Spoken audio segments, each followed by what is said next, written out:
Hello दोस्तों, स्वागत है आप सभी का हमारे यूट्यूब क्लास में। आज हम आप सभी को पढ़ाने जा रहे हैं हिंदी व्याकरण अध्याय 1, जो उसका नाम क्या है, वर्ण विचार व वर्णवर्तनी। वर्ण विचार और वर्णवर्तनी पर चर्चा करेंगे। वर्ण विचार में क्या क्या आता है, वर्ण विचार होता क्या है, उसके बारे में आज हम पढ़ेंगे और समझेंगे उसको। और आप लोग हमारे चैनल में नए हैं तो चैनल को सब्सक्राइब कीजिए और वीडियो को लाइक कीजिए, दूसरों को भी भेजें ताकि वो भी पढ़ सके। चलिए आगे बढ़ते हैं, आगे बढ़कर देखते हैं वर्ण विचार और वर्णवर्तनी क्या है। तो पहला हमारे पास क्या दिया है, वर्ण की परिभाषा। पहला हमारे पास क्या है, वर्ण की परिभाषा, मतलब वर्ण जो है वो क्या होता है, वर्ण किसे कहते हैं या वर्ण क्या कहलाता है। तो देखिए, भाषा की वह सबसे छोटी इकाई जिसके और टुकड़े ना किए जा सके वर्ण कहलाती है। भाषा का मतलब वह सबसे छोटा इकाई जिसका और टुकड़ा नहीं किया जा सकता है, वो क्या कहलाता है, वर्ण कहलाता है। वर्ण भाषा का आधार होता है। वर्ण क्या होता है, भाषा का आधार होता है, जिनसे शब्दों की रचना होती है। तो शब्दों की रचना किससे होती है, वर्ण से होती है। वर्ण आप वर्ण जानते होंगे आप लोग कि वर्ण कितने प्रकार के होते हैं। वर्ण 2 प्रकार के होते हैं, एक स्वर वर्ण, दूसरा व्यंजन वर्ण। तो वर्ण क्या है, भाषा की वह सबसे छोटी इकाई है जिसके और टुकड़े हम नहीं कर सकते हैं। जैसे हमारे पास अ है, अ का कोई टुकड़ा किया नहीं जा सकता। अ का कोई टुकड़ा किया जा सकता है, नहीं। यही पे आ है, इसका कोई टुकड़ा किया जा सकता है, नहीं किया जा सकता है। तो यही हमारे पास क्या है, वर्ण है। ये कौन सा वर्ण है, ये स्वर वर्ण है। अ आ ई उर्दगार ई उ उर्दगार उ री ए जितना सारा है वो सब क्या हमारे पास स्वर वर्ण है। और व्यंजन वर्ण क्या है, क ख ग घ अंग इत्यादि, ये सब क्या है, स्वर व्यंजन वर्ण है। तो वर्ण कितने प्रकार के होते हैं, वर्ण 2 प्रकार के होते हैं। यानी यहाँ क्या बोला है, वर्ण की परिभाषा। तो वर्ण क्या होता है, वर्ण किसे कहते हैं, वही हम लोग अभी समझे। तो वर्ण किसे कहते हैं, भाषा की वह सबसे छोटी इकाई जिसके और टुकड़े ना किए जा सकते हैं वर्ण कहलाती है। वर्ण भाषा का आधार होता है, जिनसे शब्दों की रचना की जाती है, जिनसे यानी शब्द बनाया जाता है। जैसे उदाहरण के लिए हमारे पास एक शब्द बनाया हुआ है, किसान। क्या बनाया, किसान फसल उगाएगा। ये तीनों क्या शब्दों से मिलकर क्या बनाया, एक वाक्य बनाया है। तीनों शब्दों से मिलकर क्या बना है, एक वाक्य बना है। किसान एक शब्द है, फसल एक शब्द है, उगाएगा एक शब्द है।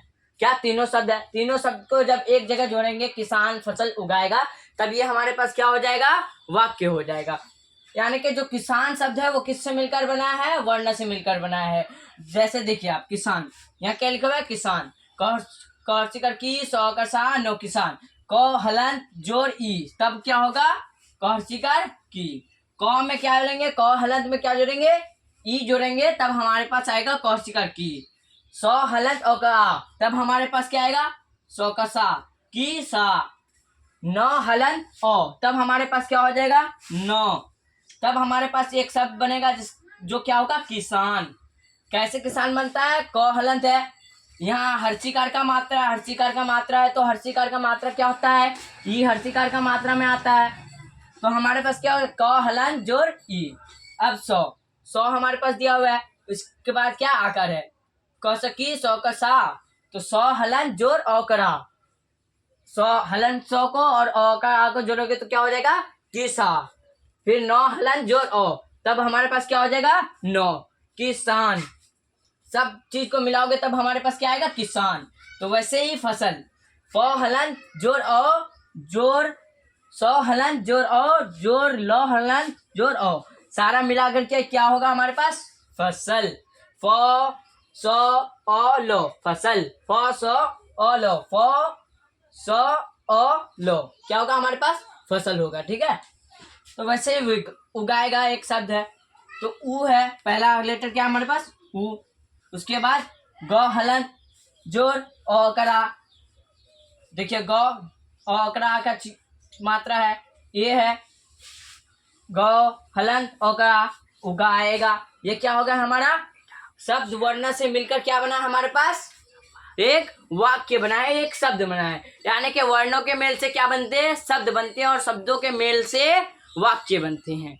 तो वर्णों के मेल से क्या बनता है, शब्द बनता है। सभी वर्ण को एक जगह जब हम जोड़ते हैं तब क्या बनता है, एक शब्द बनता है। और सभी शब्दों को जब एक जगह जोड़ते हैं तो क्या हो जाता है, हमारे पास एक वाक्य आ जाता है। तो जो टुकड़ा हम यहाँ किए हैं किसान का, इससे और अधिक टुकड़ा किया जा सकता है, नहीं। पहले हम कर चुके हैं क हलन जोड़ ई, क्या अब इसका और कोई टुकड़ा किया जा सकता है? नहीं। इसी को क्या बोला जाता है?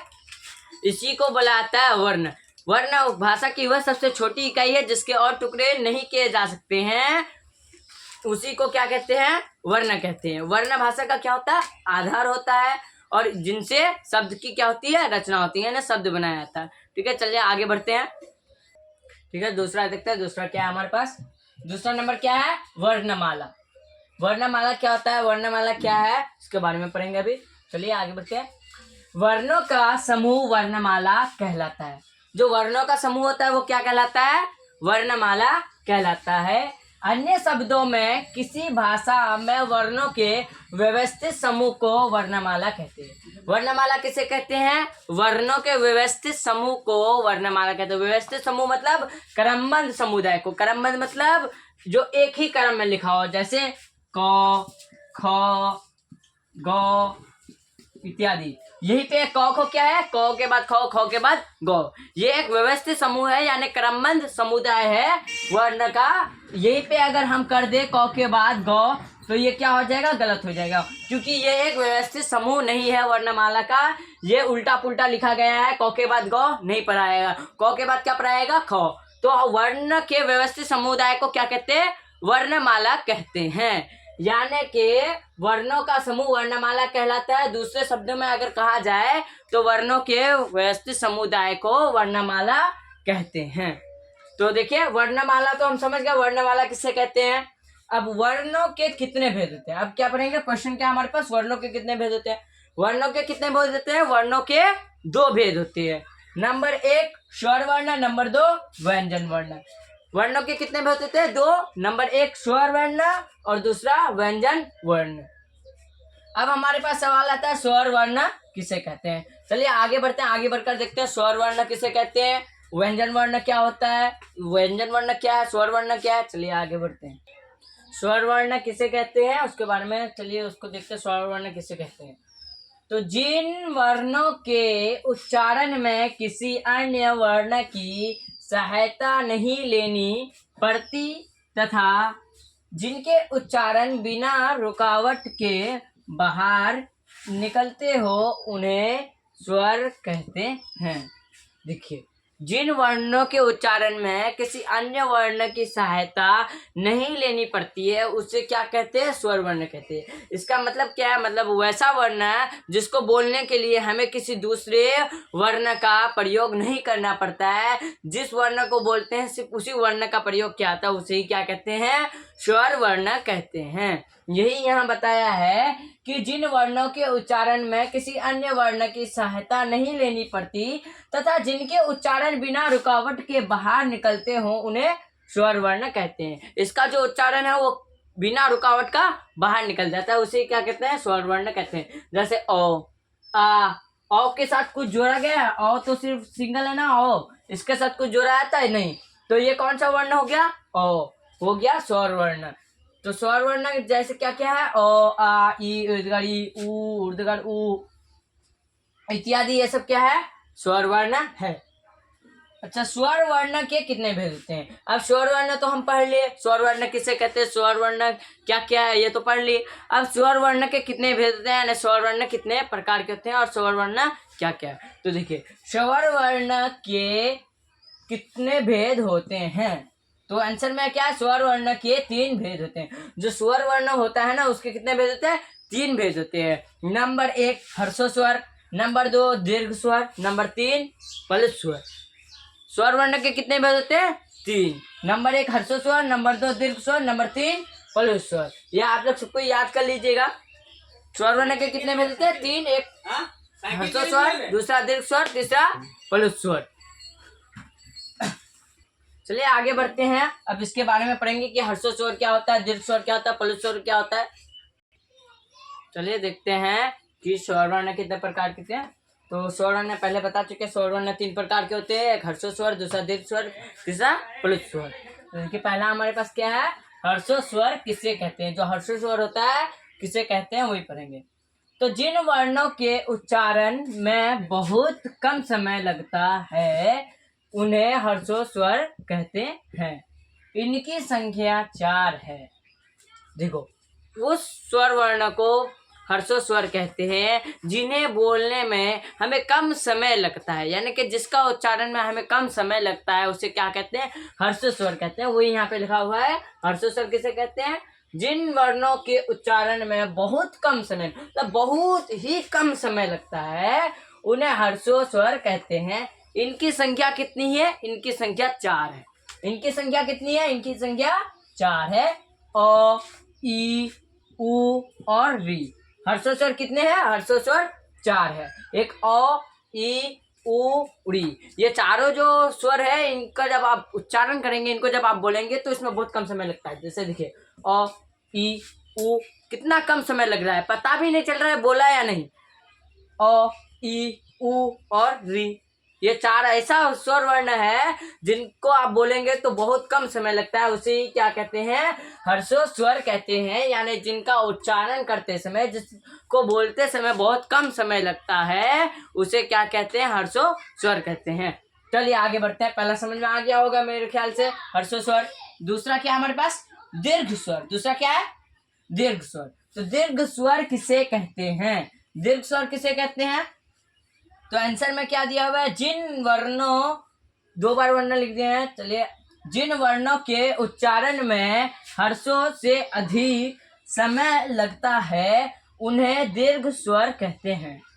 देखिए, जिस वर्ण का उच्चारण करने में जो हर्षो स्वर है उससे भी ज्यादा समय, उससे मतलब थोड़ा ज्यादा समय लगता है, उसे क्या कहते हैं, दीर्घ स्वर कहते हैं। यानी जैसे ओ, इसमें जो समय लगा इससे थोड़ा अधिक समय लगेगा हर्ष दीर्घ स्वर में, तो उसी स्वर को क्या कहा जाएगा, उसी स्वर को कहा जाएगा दीर्घ स्वर। यानी जिन स्वरों के उच्चारण में हर्षो स्वर से अधिक समय लगते हैं उन्हें हर्षो स्वर कहते हैं। जैसे, चलिए पहले आगे बढ़ लेते हैं। इनकी संख्या 7 है। इनकी संख्या कितनी है, इनकी संख्या 7 है। और जो हर्षो स्वर है उनकी संख्या कितनी है, 4 है। और जो दीर्घ स्वर है उनकी संख्या कितनी है, 7 है। तो देखते हैं इनकी संख्या 7 क्या क्या है।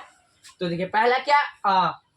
ये देखिए आ जब बोल रहे हैं इसमें कितना समय, ज्यादा समय लग रहा है। हर्षों में जो अ बोले, हर्षों में क्या बोले, ओ, ये कितना कम समय लगा। लेकिन इससे ज्यादा समय किसमें लगता है, दीर्घ स्वर में, आ, ज्यादा समय लगा। ई, उ, ए, ए, ओ और अर्धगर ओ, इसमें क्या लग गया, सबसे आधा समय लगा, यानी हर्षो स्वर से अधिक समय लगा। इसी स्वरों को क्या कहते हैं, दीर्घ स्वर कहते हैं। तो दीर्घ स्वर में क्या कौन कौन से स्वर आ जाते हैं, एक आ, दूसरा ईदगारी, उ, उर्दगारू, सॉरी उ नहीं, उर्दगारू, ए, अके, ओ और अर्धगरू, ये सभी स्वर क्या होते हैं, दीर्घ स्वर होते हैं। और हर्षो स्वर क्या, अ, ई, उ और री, ये चारों क्या है, हर्षो स्वर है। और ये सातों क्या है हमारे पास, दीर्घ स्वर है। तो चलिए अभी हम लोग 2 समझ गए, एक हर्षो स्वर किसे कहते हैं, दूसरा दीर्घ स्वर किसे कहते हैं। अब चलिए आगे बढ़ते हैं, प्लुत स्वर किसे कहते हैं, प्लुत स्वर क्या है और कितनी होती है उनकी संख्या। चलिए आगे बढ़ते हैं,